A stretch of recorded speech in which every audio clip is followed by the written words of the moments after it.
自从体验过洛杉矶最火韩式炖牛骨，从此对其无法忘怀。在生日那天，毅然决然点下外卖，对着蛋糕和闪闪的烛光，我许下心愿：但愿人长久，随时随地炖牛骨。等一下，既然吃不起，那就算了呗。给您推荐相似度99%的高仿款，自给自足，只需要1个订阅和1个赞哟。在正式开始制作前，需要泡2样东西：牛骨和蘑菇。泡蘑菇的水会用来调料汁，需要500毫升。牛骨泡1个小时去血水，蘑菇泡至软嫩，然后开始正式的制作。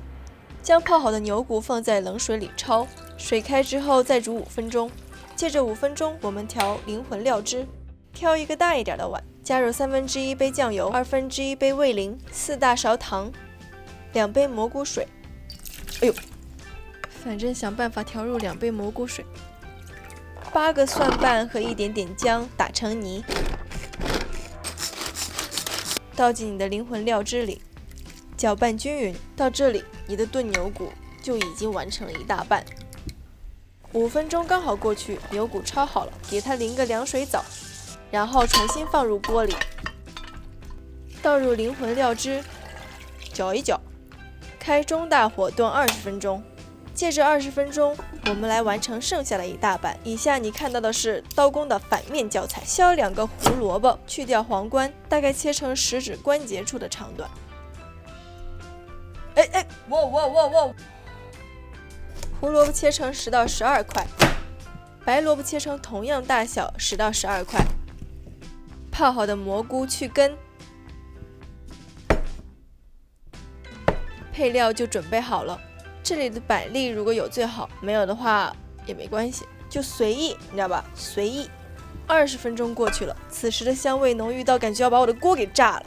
忍着口水搅一搅，放入配料 mushroom, radish, carrot, and chestnut. 有没有感觉我的视频非常的 international？ 搅一搅，盖上锅盖，小火焖1个小时。这期间你没什么事儿，还得打开锅盖再搅一搅。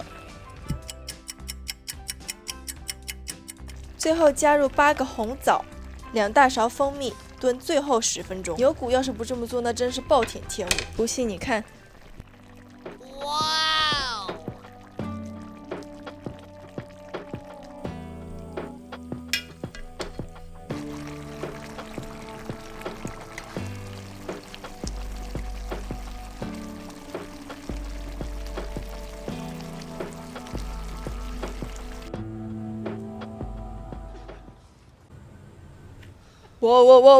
不要过来！